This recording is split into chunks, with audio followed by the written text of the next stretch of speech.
OnePlus TV y Radio I99 presentan Somos Magazine con Gabriel Caicedo, Gabriela Carbo y Ana Grace Aldunate.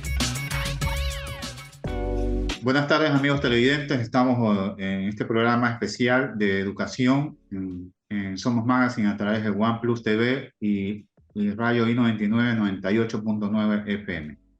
¿Qué tal, Gabriel? Amigos, bueno, y a todos nuestros invitados, y Ana Grace, por supuesto, que desde hoy se une al programa.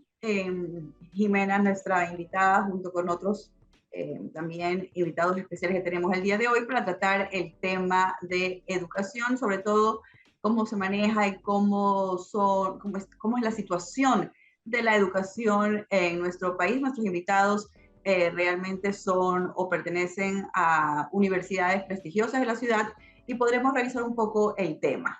Jimena Babra es la actual canciller de la Universidad Casa Grande y es representante del Consejo Directivo de Fascinam. También se desempeña como asesora, consultora e instructora de comunicación estratégica, educación y manejo en crisis. También ha participado en congresos, en un foro mundial organizado por WISE a la Fundación Huatar, entre otros, pasados el mes de junio. Ha sido directora de comunicación, general de comunicación, además de docente y de tesis de proyecto, ha dirigido agencias de relaciones públicas, manejo de crisis, como opinión e imagen en el Placement Highlight. Bienvenida, Jimena, a Somos Magazine a través de OnePlus TV. Quería preguntarte, ¿qué espera la educación superior de estos nuevos candidatos que están ahora los dos disputándose la segunda vuelta, a ver quién de los dos es el nuevo presidente del Ecuador? Bienvenida. Muchísimas gracias, Gabriel, muchísimas gracias al programa y muchísimas gracias por dar este espacio a la educación. Bueno, ustedes le están preguntando a una apasionada de la educación y realmente yo creo que no hay cambio y no hay evolución o desarrollo de ningún país si no hay desarrollo de la educación. Lamentablemente, y lo digo con mucha pena, muchas veces no es política de Estado invertir en educación. Y lo digo con pena no porque no hayan habido históricamente muchos esfuerzos en educación, han habido y seguirán habiendo. Lo que pasa es que los resultados en educación normalmente se dan a muy largo plazo. La educación toma tiempo. Entonces, es difícil que se invierta en educación porque a veces para conseguir votos, tú inviertes en carreteras, inviertes en cosas muchas veces tangibles que la gente puede ver. Entonces, el resultado en educación muchas veces es intangible porque son 6 años, 12 años, y a veces la camiseta, el edificio, el hospital, la construcción físicamente, la repartición de la computadora, la tablet, el libro, vende más. Entonces, pero eso no necesariamente se traduce en educación per se o desarrollo, ¿ya? Correcto. Entonces, de nada nos sirve entregar tablets si hay analfabetismo tecnológico. Como lo pudimos ver en la pandemia. Así es. Entonces, eso a mí me da mucha pena. Y la verdad es que esas son las brechas con las que ahora el mundo se está dando contra las narices. Dime. Justamente hablando de la educación un poco mundial, he visto que has participado en algunos foros internacionales, importantes. ¿A qué conclusión puedes llegar luego de tu participación con representantes de otros países acerca de la educación? ¿Cuáles son los requerimientos de la educación actual en el mundo y cómo podrías calificar el nivel de la educación en nuestro país, un poco relacionándolo con otros ejemplos, ¿no?, de otras naciones? Para mí fue justamente en el último Foro Mundial de Educación, que por primera vez se realizó en América Latina, se tuvo lugar en Medellín a finales del mes de mayo de este año. fue realmente revelador lo que allí se reveló. Se reunieron educadores de todas partes del mundo y ellos hablaban de 10 principios, ¿ya? Ellos hablaban, 1, de que la educación tiene que estar centrada en el alumno.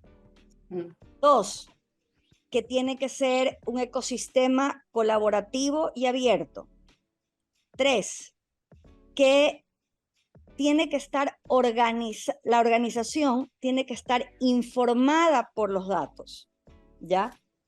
Que los itinerarios tienen que ser personales y de aprendizaje. Que el aprendizaje es permanente, ya no es que tú terminas, te olvidaste y ya, está completo, no. Que el campus es nómada, ya no existe el gran campus, edificio, no, es nómada, es la ciudad, es el mundo. Y el modelo educativo es flexible, ¿ya? Las competencias para el futuro no solamente ya son profesionales, hay competencias personales, ya no son solamente técnicas, ya tiene que ver con el ser humano, con la parte psicológica. Hay nuevos roles en la enseñanza y el aprendizaje. Hay mucho énfasis en el área de pruebas y experimentación. Luego se centra mucho en el bienestar y en el equilibrio del ser humano, y uno lo ve ahora, especialmente después de la pandemia, con todo el énfasis que se le da a la parte psicológica de las personas. Hay también mucha fuerza en el compromiso social y en el pensamiento libre y crítico. Y lo otro que me pareció muy fuerte y que obviamente es algo que está muy en boga y que se discute ahora, tiene que ver con toda la inteligencia artificial, que es ahora lo que todo el mundo discute. Correcto. Que la inteligencia artificial vino a cambiarlo todo, ¿ya? Y sobre todo la conciencia del ser de los seres humanos. Y eso es muy importante. En base a toda esta información que tienes de la participación, ¿qué calificación le ponemos a la educación en nuestro país? ¿Cómo ves, de acuerdo a todos estos requerimientos que nos has podido nombrar, cómo ves la situación de la educación en el Ecuador? Estamos hablando a nivel superior, ¿no? ¿Verdad? A nivel academia o universidad. Hablo en general. Ahorita te estoy hablando en general. No me centré necesariamente a nivel superior. Justamente en este congreso de WISE hablaban de todo. Tú después te podías subdividir porque tenían nivel básico, nivel secundario y nivel superior. Era un congreso enorme. Entonces tú después podías ir a la o sea, te dividías en las conferencias que querías, pero era de todo. Mira, a nivel de educación superior también pasa, ¿ya? Pero cada vez que tú estás en educación superior, que me pasa a mí, empiezas a encontrar lagunas hacia abajo, ¿ya? Y empiezas, y yo me reía porque cuando tú ibas a las conferencias, nos pasaba en otros países y no solamente en países latinoamericanos, que empiezan y dicen, es que los chicos no saben escribir, entonces vas a secundaria, entonces de ahí iban a primaria, entonces de ahí iban a kinder y entonces de ahí iban a maternal, entonces al final, ¿quién tiene la responsabilidad? Ya, pero al final no es ese el problema es que tú ahorita, y volvemos a lo que hablábamos al principio, tú le pides a un gobierno, ¿ya? Y tú te viras y le dices, la educación, ¿ya? Pero al final es un tema de todos, ¿ya?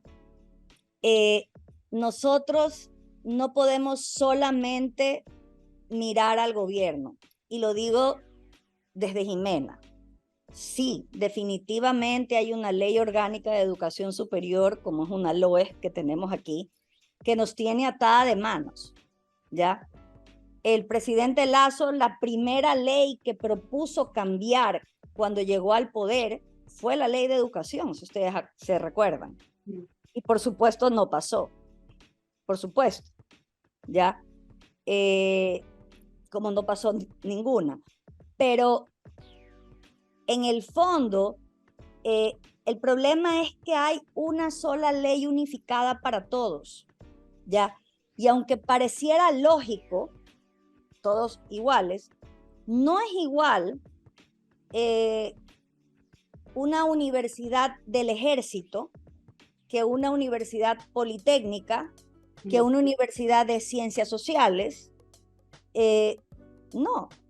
Me acuerdo clarísimo una reunión que tuvimos justamente en la asamblea con la Comisión de Educación, que un rector de una universidad del ejército discutía de por qué el rector de esa universidad tenía que tener un PhD académico, cuando lo que tenía que ser era general del ejército. Entonces, tú tienes que obligar, o sea, no todo tiene que ser igual. Entonces, y vuelvo a educación en general. A veces nosotros también, el sector público, el sector privado, los empresarios, los jóvenes, los docentes, tenemos que apropiarnos de la educación y saber que la educación es distinta y es igual, y no es igual para todos, porque los seres humanos aprendemos de formas diferentes. Ya yo como docente, ya, el tema no es que el profesor enseñe, es que haga que el alumno aprenda. Ya el rol no está puesto, o sea, el énfasis está en hacer que el otro logre, ¿ya? Porque ya yo como docente no soy el depositario de la información que tengo que compartir, porque la información cambia. Entonces, en el fondo, ¿qué es lo que le quiero, qué me gustaría que logre el nuevo candidato en esos pocos meses? Hola. En esos pocos meses que tiene en el poder, que es que permita que esto pase. Y si yo tengo un pedido, es hacer y estimular que las personas colaboren. La educación es lo único que va a permitir que cualquier país del mundo se desarrolle. Ninguna universidad del mundo, ni Harvard, ni en Chile, ni en Colombia, ni en Europa, se mantiene por lo que los estudiantes pagan. Aquí en Ecuador no existen incentivos para que la gente done y permita que las universidades se desarrollen, como existió en su época con el 25% del impuesto a la renta, por ejemplo. Entonces aquí no hay beneficio fiscal. Si tú donas a una universidad, por ejemplo, tú tienes que pagar impuestos por sobre lo que donas a la universidad. No pasa así. Tú vas a una universidad en otra parte y tú puedes donar para investigación, tú puedes donar para un edificio y eso lo deduces de impuestos. Acá eso no sucede de esa forma. Entonces, realmente aquí las universidades son sin fines de lucro. Sin embargo, no puedes hacer eso y no puedes construir a largo plazo. Entonces, estamos en esta como especie de dualidad. Y te pongo un pequeño ejemplo, y disculpa que me haya alargado tanto, ¿ya?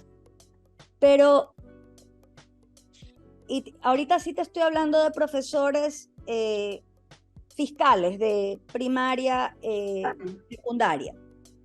En la pandemia, hicieron un censo, ¿ya? el MIES, te estoy hablando del ministerio, no te estoy hablando de entes externos, ¿no, verdad? Y en la información del MIES, te voy a decir, en el 2020 habían 23.113 docentes que no contaban con título profesional, que estaban impartiendo docencia. ¿Y dónde está la falla de los controles? O sea, es toda la ley, es un conjunto de la ley que debe ser revisada y debe ser evaluada para hacer las correcciones. No hay más. Es que el tema es que no hay más. Entonces, más allá de eso, esas son muchas veces las personas que capacitan a nuestros niños y a nuestros jóvenes. Entonces, ¿por qué tenemos después a chicos que no saben redactar? Sí. O sumar o restar o multiplicar y que no pasan los exámenes en la universidad. Entonces, para ser democráticos, tenemos que bajarle a los que vienen de colegios fiscales, tenemos que bajarle, darles una compensación. Entonces, ellos necesitan menos puntos para entrar a la universidad. Jimena, este tema es apasionante y creo que vamos a tener que hacer un programa individual con cada uno, porque esto nos queda corto el tiempo. Está el doctor Joaquín Hernández conectado ya con nosotros, rector de la Universidad Espíritu Santo. Le agradecemos por su paciencia y por la espera. Y también a Jimena, muy agradecido contigo. Esta es la primera vez que te entrevistamos en este programa. Esperemos entrevistarte más veces y que nos guíes con tus conocimientos, que son múltiples. Te agradecemos mucho y te dejamos con las palabras finales. Bueno, en el fondo, mi pasión por la educación es enorme y yo lo que creo es que, como les dije al principio, creo que es una labor de todos.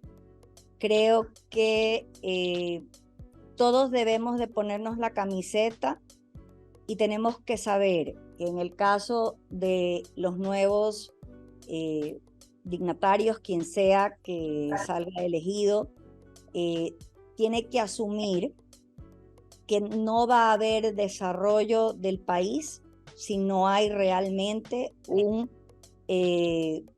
cambio en la educación. Y en el tiempo que hay, que es un corto tiempo, sinceramente creo que un camino obviamente es a través de la ley orgánica, de la LOES, y dando de una u otra forma mayor libertad de acción a las universidades que han sido formadas con fondos privados y que de esa manera, y que sean distintos los manejos de acuerdo a cada una de las universidades. Y por otro lado, formando y capacitando a los profesores, porque es multiplicador lo que logran hacer. Bien. Pues estuvo con nosotros Jimena Babra, canciller de la Universidad Casa Grande. Muchas gracias por su participación. Vamos a continuar con más de Somos Magazine a través de OnePlus TV, dándole la bienvenida a Ana Grace Aldunate, que por fin se pudo conectar. Muchas gracias, perdón por los problemas de audio. Jimenita, un fuerte abrazo, gracias por tu presencia. Continuamos con el programa, más de Somos Magazine a través de OnePlus TV. Tenemos al doctor Joaquín Hernández, licenciado en Filosofía, magíster en Filosofía Contemporánea y doctor en Filosofía, profesor visitante de doctorado iberoamericano de Filosofía de la Universidad Centroamericana José Simeón Cañas de San Salvador. Editorialista de Expreso, en la UES ha desempeñado diferentes cargos, vicerrector ejecutivo de posgrado y desde el 2014 es rector de la institución. Bienvenido, doctor. Gracias por haber aceptado nuestra invitación. Es un honor para nosotros tenerlo en este momento con nosotros. ¿Qué espera usted, doctor, para la educación de parte de estos dos finalistas que están en estos momentos disputando la presidencia de la República? ¿Qué espera usted como rector de una universidad importante del Ecuador? ¿Qué cambio, que mejore? Muy buenas tardes, encantado de estar con ustedes. Gracias por esta invitación, un saludo a todas las personas que nos están escuchando. Bueno, yo creo que en realidad lo primero que habríamos que partir es de dos reflexiones profundas. Primero, las universidades de educación superior, y me refiero a universidades sobre todo, porque también están los institutos, pero universidades tienen una labor y una función estratégica en las sociedades, que son precisamente los ascensos sociales, es decir, el permitir que las personas puedan insertarse en la vida de las sociedades, mediante su calidad profesional, pero también como ciudadanos y como personas. Entonces, yo creo que eso es un gran objetivo que a veces no se lo logra relacionar con muchas cosas más del día a día que deben iluminar. Entonces, yo partiría de esto. Segundo, como muy bien señalaba Jimena, la canciller de la Universidad Casa Grande,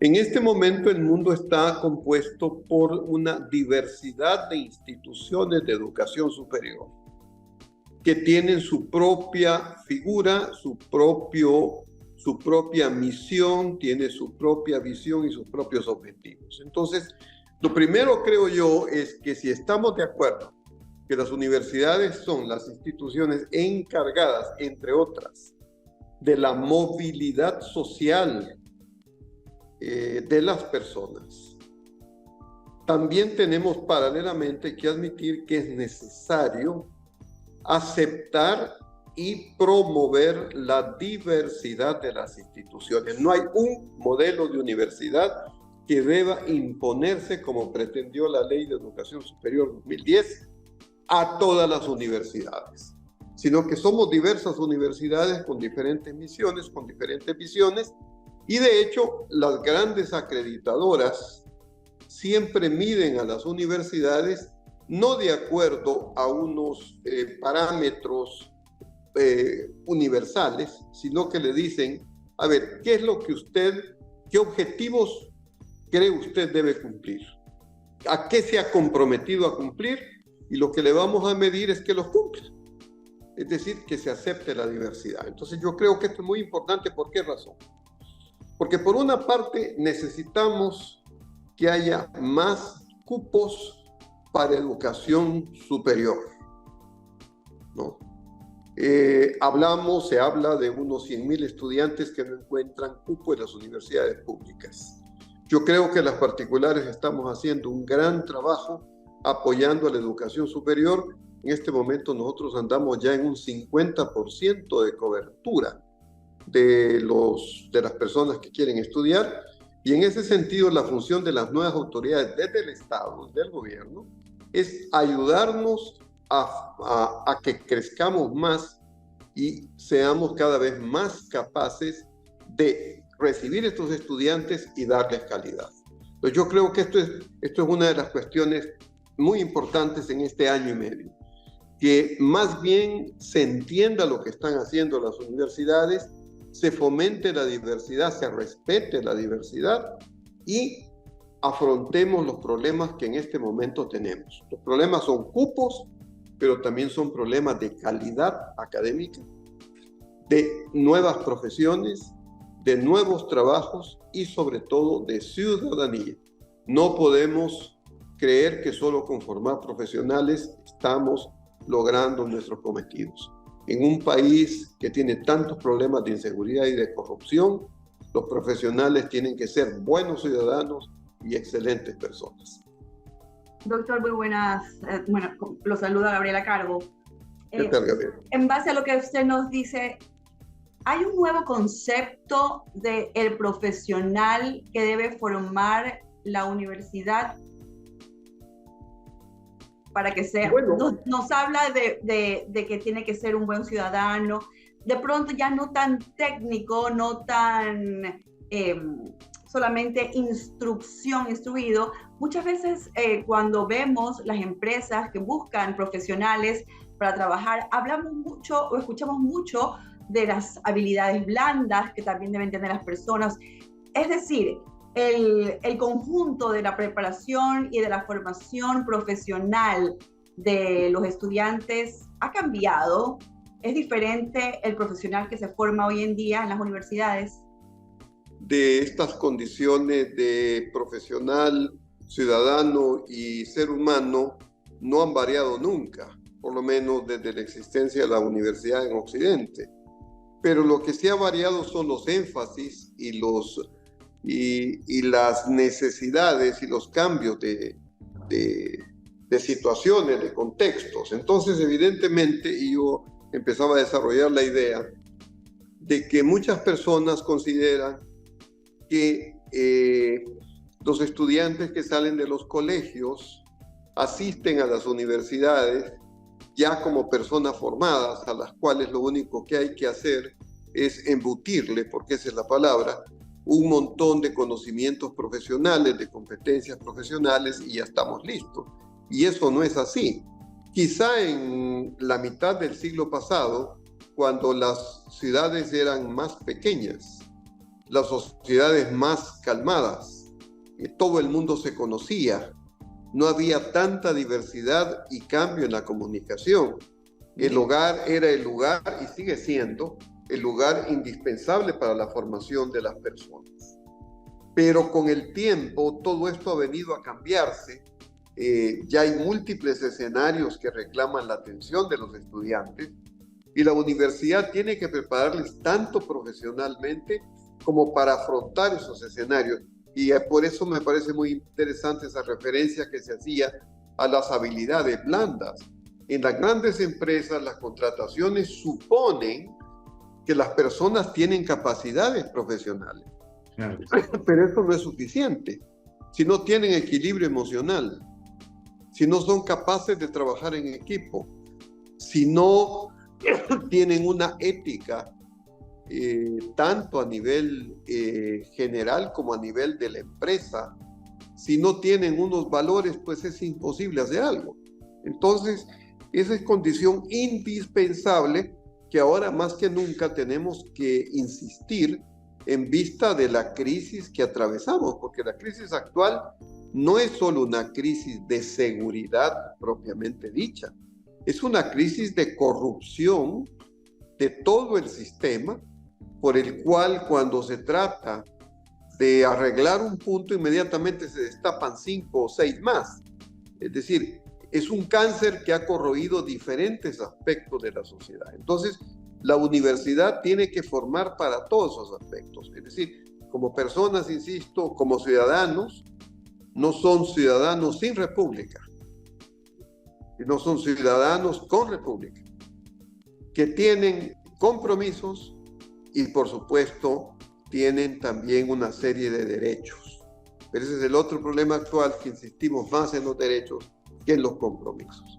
Pero la base es la actitud moral y ética de las personas.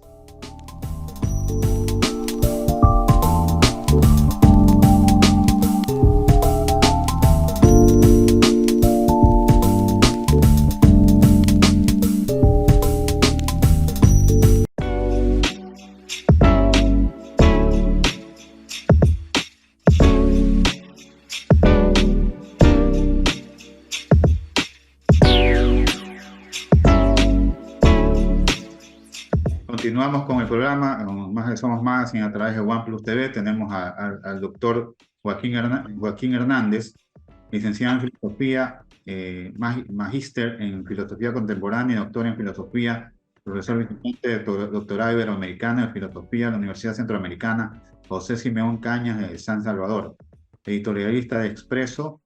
En la UES ha desempeñado diferentes cargos, vicerrector ejecutivo posgrado, y desde el 2014 es rector de la institución.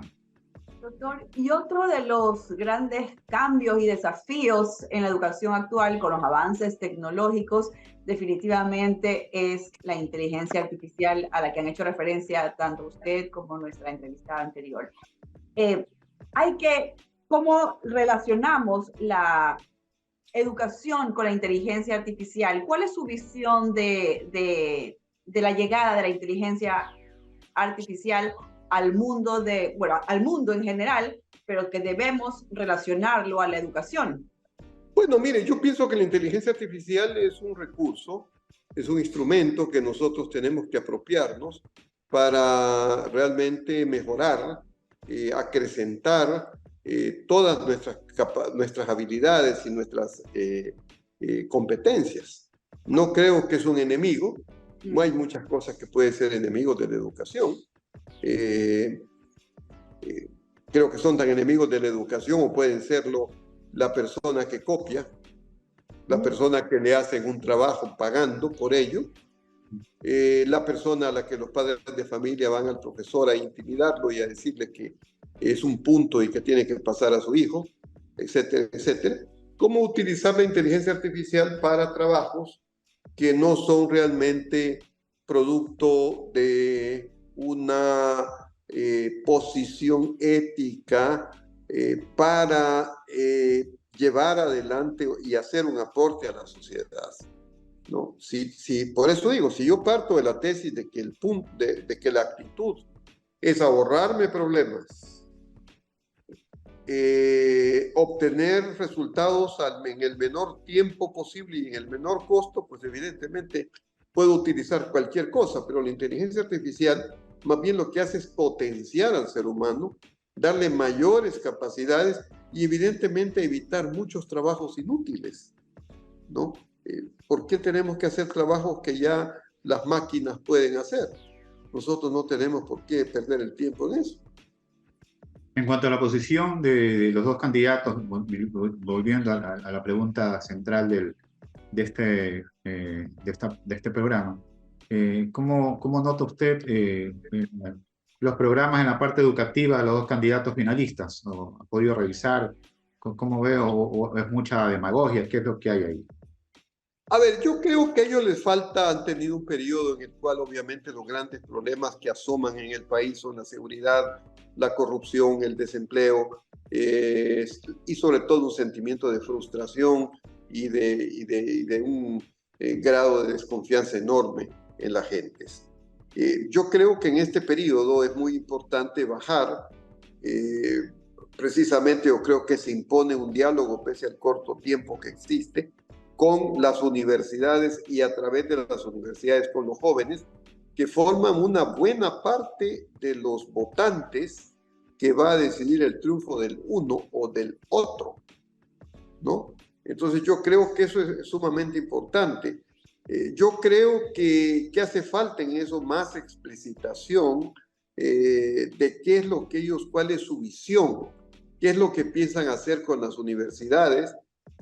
No nos olvidemos que somos instituciones autónomas, pero cómo piensan trabajar con las universidades para conseguir los grandes objetivos de transformación del país y sobre todo de transformación de la gente. Eso es lo que a mí me parece sumamente importante. Entonces, si usted me pregunta ya concretamente, yo le diría, yo creo que tienen que hacer una reflexión sobre el estado de la educación superior actualmente. Se lo voy a decir en 3 palabras. La educación superior actualmente es diversa, por lo tanto ya no admite modelos únicos, es internacionalizada, porque ya en este momento las universidades internacionales están presentes por el espacio virtual en el país, por lo tanto tienen que preparar la legislación para que se permita este tipo de desempeño de las universidades locales y en ese sentido dar las facilidades del caso. Y tercero, el apoyo, el trabajo en apoyo entre el Ministerio de Educación y las universidades. Yo creo que es importante que los últimos años de bachillerato estén conectados con los primeros años de las universidades para que el estudiante sienta que hay una continuidad, no lo mismo, pero sí una continuidad, sobre todo en aquellas habilidades que entendí en la anterior entrevista y que comparto por cierto, hay ahora, que es la falta de una lectura comprensiva, la falta de lectura, la falta de capacidad crítica y de comunicación. El problema de las redes sociales es que no ayudan a una comunicación. Lo que van es al impacto de 3 o 4 palabras a la exhibición de un yo enojado, moral, que dice a los demás lo que deben hacer y no deben hacer, pero no a la explicitación de una complejidad como la que estamos viviendo.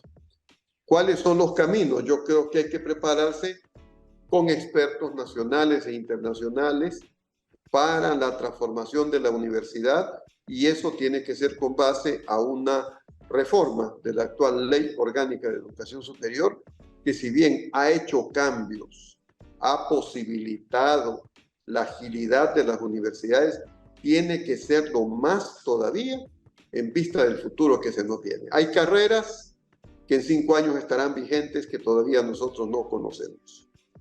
Y hay carreras que en 5 años se van a cerrar o se van a transformar radicalmente. Entonces, ahí corresponde al Estado esa función de mediación, de aportación a las universidades, y no esa figura de controlador, de que exige cuentas hasta de las comas de lo que las universidades hacen. Es decir, dejar de una forma u otra un poco más de libertad a la academia para que pueda desarrollarse. Una universidad es una institución que tiene unos valores y que cree que tiene lo que se llama una misión. Una misión es por qué existe. Esta universidad existe para tal cosa. Entonces su visión es cómo y cuándo va a lograr eso. Lo que se tiene que hacer, insisto, es verificar si está cumpliendo o no está cumpliendo lo que prometió.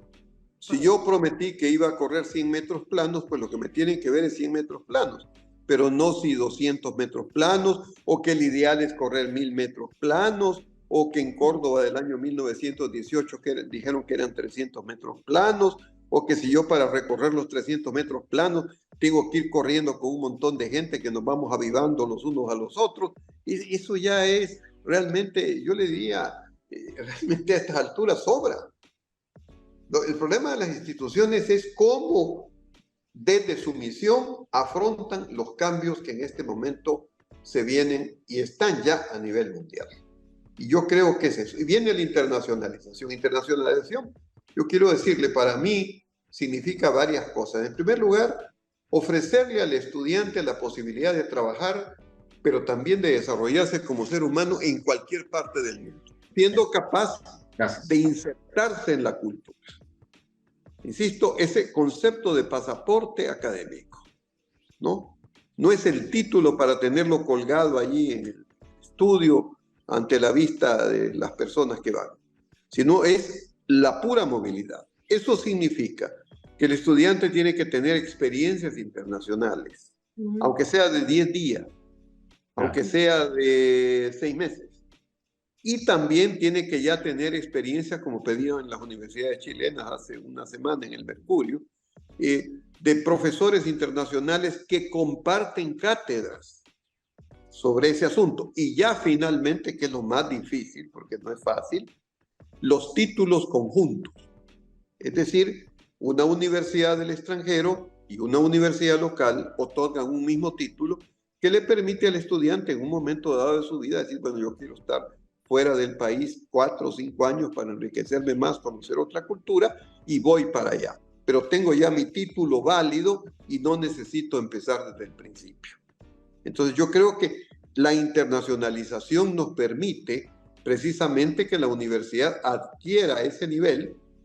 Hay una palabra, un neologismo, que a mí no me gusta mucho, pero que creo que es bastante preciso, que dice, somos locales, es decir, globales locales, ¿no? Que estamos en ese mundo. Entonces, para ello que tenemos que formar a nuestros estudiantes, que de hecho ya están en el mundo. ¿Cómo ve usted el camino que vamos recorriendo en vista o mirando hacia esa internacionalización? ¿Cómo va Ecuador o cómo vamos en las universidades en ese camino? Mire, yo creo que estamos avanzando. Yo no creo que tampoco hay que caer en pesimismo, pese a todo, pese a las restricciones, pese a que todavía hay funcionarios en las entidades públicas que siguen soñando en Córdoba 1918. Pero en realidad ya las universidades hemos aceptado en buena parte que tenemos que instalarnos en un mundo distinto. Y una forma de ello es, por ejemplo, la participación en rankings internacionales.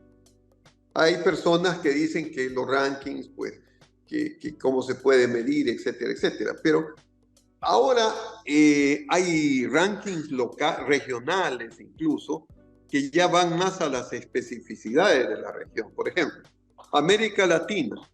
Nosotros no podemos trabajar con indicadores como el ranking de Shanghái, que le mide a usted cuántos premios Nobel tiene de profesores o cuántos premios Nobel ha sacado como estudiante. ¿Por qué razón? Por una muy simple. Las grandes corporaciones médicas no existen en nuestros países. Aquí existen sucursales, que son las que financian con su dinero las grandes investigaciones, que son las que permiten descubrimientos, que son las que permiten los premios Nobel. Pero sí nosotros podemos hacer servicios a la sociedad significativos y relevantes, como por ejemplo cuando el COVID, que las universidades, algunas universidades, luchamos denodadamente para que las personas se vacunen, para que las personas sean atendidas, o quizá cuestiones más modestas, como colaborar con los centros psicológicos para que las personas que están en graves crisis de depresión puedan llamar a un teléfono y evitar consecuencias más graves, ulteriores, que perjudiquen la vida de esas personas. Hay mucha tensión, hay mucha angustia, hay mucha crispación. Entonces, yo creo que en ese sentido, insisto, los rankings regionales miden eso, y no tanto como se pudiera un ranking para Corea, para China, para los mismos Estados Unidos. Pero el ranking es una medida de internacionalización y nosotros, las universidades, estamos participando en esos rankings, y eso ya es la aceptación de que no estamos solo en Ecuador, ni nos estamos mirando solo en Ecuador, sino que estamos en el mundo, ¿no? Y la primera parte del mundo son las regionales, o sea, nuestros colegas de Chile, de México, de Brasil, de Argentina, esa es nuestra región por excelencia. Y tenemos que trabajar con ellos, aprender lo mejor, intercambiarnos e incluso llegar a lo que los europeos llegaron el siglo pasado, a finales, los títulos que son válidos para toda la región. Resulta increíble que, por ejemplo, usted estudie en Praga y termine en París, y todo lo que estudió en Praga se lo reconozcan en París y al final le den el título en París. Y aquí resulta que si usted estudió en Ecuador y va a Argentina, es un verdadero martirio a que le reconozcan las materias, le reconozcan el título, toda una serie de obstáculos. Esa es otra cosa importante. Los nuevos profesionales, la gente que tiene que salir y cambiar, tiene que estar más preocupada de hacer cosas que de poner obstáculos. Y en eso hemos sido mal educados durante décadas a buscar siempre el obstáculo y no el objetivo que pretendemos cumplir. Muy agradecido, doctor Hernández, una verdadera clase de este tema que nosotros queríamos justamente conocer. Queremos volver a invitar en una próxima ocasión. Por supuesto, Gabriel, por supuesto. OnePlus TV, muy agradecido y por la paciencia también que ha tenido con nosotros. No, todo lo contrario. Vale la pena. Con que esto haya podido llegar y abrir por lo menos un espacio, creo que es más que suficiente. Así que gracias a ustedes, más bien, por esta oportunidad. Fue el doctor Joaquín Hernández, el rector de la Universidad Espíritu Santo, que estuvo con nosotros en Somos Magazine a través de OnePlus TV. Bien, hemos estado en OnePlus TV conjuntamente con mis nuevas compañeras en el nuevo programa que en este momento lo hacemos en este formato, pero el mes que viene, el mes venidero, vamos a grabarlo, va a ser grabado en un estudio presencial y lo vamos a hacer en I-99. Hasta mientras le doy la palabra a Ana Grace, que se despida de este programa esta semana. Un gusto, un placer haber compartido este programa con ustedes, tan lucrativo de hoy en día para nuestra sociedad, y un placer participar en este programa, que nos vaya con mucho éxito, y me despido con un fuerte abrazo y con mucha gratitud. Bueno, muchas gracias a todos por acompañarnos y, por supuesto, invitarlos a que nuevamente se unan a nuestra señal en los siguientes programas. Muchas gracias a todos por su sintonía. Hasta la próxima semana.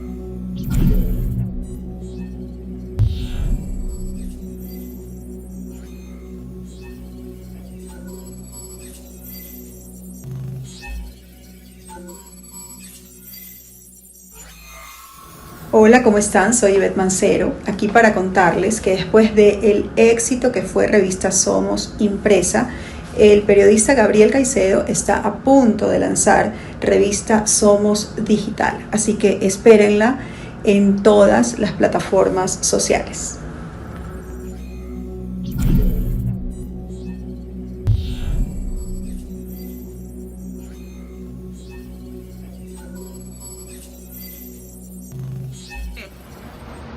Hola, ¿cómo están? Soy Cecilia Niemes y quiero felicitar una vez más a Gabriel Caicedo, un amigo que por más de 30 años ha realizado una labor periodística sensacional.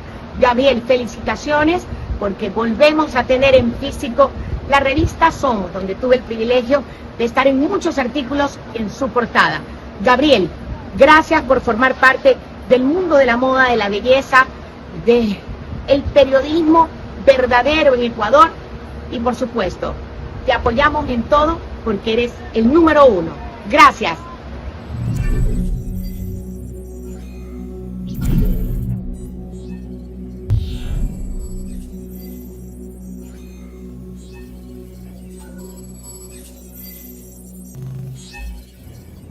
Bueno, quería darles una fantástica noticia.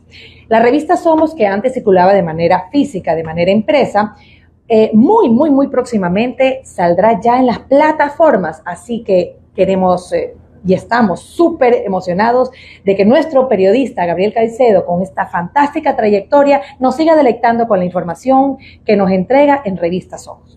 Próximamente, ya saben, en las plataformas.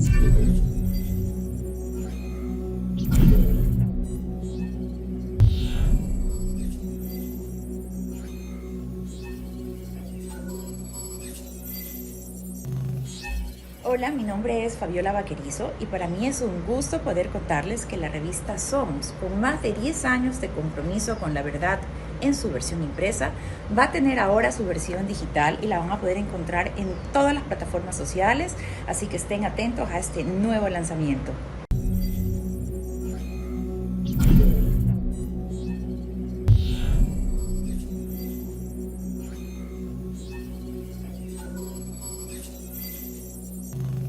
Hola, ¿cómo están? Soy Carla Larrey. Luego del éxito que fue la revista Somos Impresa, ahora el periodista Gabriel Caicedo está preparando un nuevo medio digital, así que espérenlo pronto en todas las redes sociales.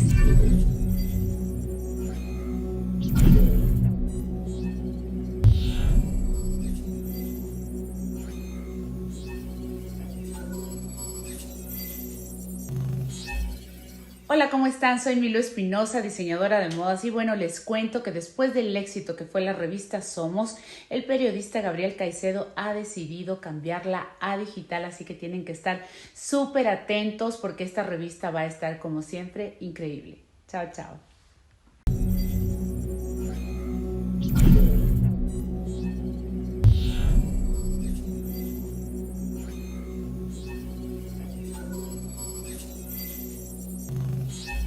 Hola, les saluda María Isabel Espinosa. Estoy aquí para contarles que el periodista Gabriel Caicedo, luego de su gran trayectoria con la revista Somos Impresa, da un giro a medios digitales. Quienes hemos tenido la oportunidad de ser parte en alguna edición de esta hermosa revista, sabemos cuál es su alcance, así que te invito a que la esperes.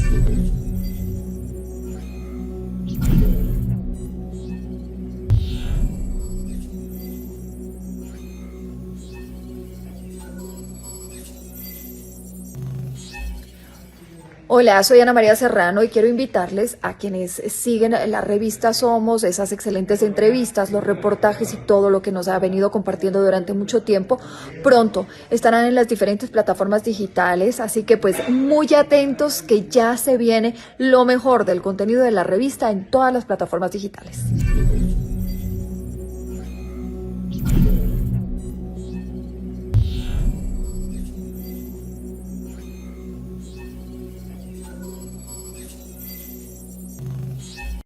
Hola, soy Marjorie Chávez y quiero hablarte de la revista Somos, que ha sido parte del ecosistema de comunicación social por muchos años y ha sido todo un éxito. Y es que la experiencia de más de 30 años y profesionalismo de Gabriel Caicedo ha sido la clave para que este éxito en su versión impresa haya permitido a la gente en nuestro país conectarse con lo que sucede aquí y en el mundo. Y lo ha hecho por muchos años. Así que ahora la revista Somos Digital.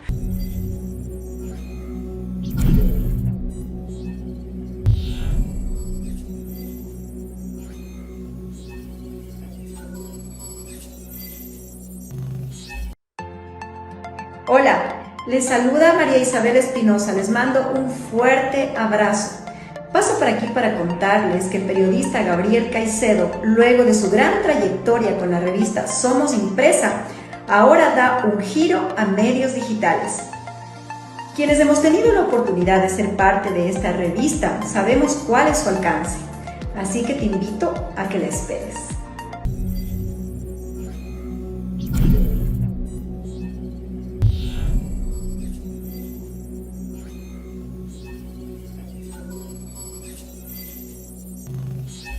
Mi gente linda, ¿cómo les va? Les cuento que les tengo una maravillosa sorpresa y es que nuestro gran amigo Gabriel Caicedo y por supuesto excelente periodista tiene una revista que ha sido todo un éxito, que es Somos, ya desde hace mucho tiempo, y la ha mantenido de manera física, pero ahora también va a estar en las plataformas. Así que a seguir deleitándonos.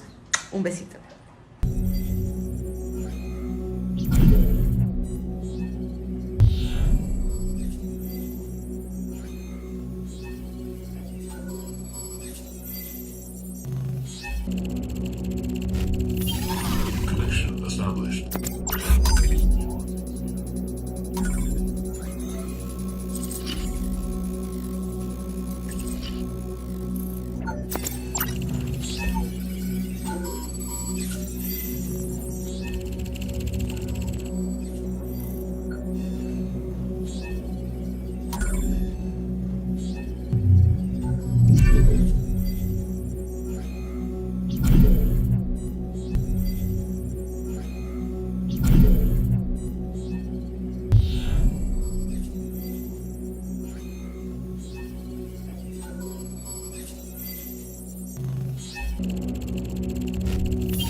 Gabriel Caicedo, director del grupo periodístico Somos, que conforman la revista Somos Impresa, el programa Somos Magazine y los premios Somos que le damos a los empresarios anualmente. Se incorpora a todo este grupo la revista Somos Digital, que próximamente lo verán en todas las redes sociales.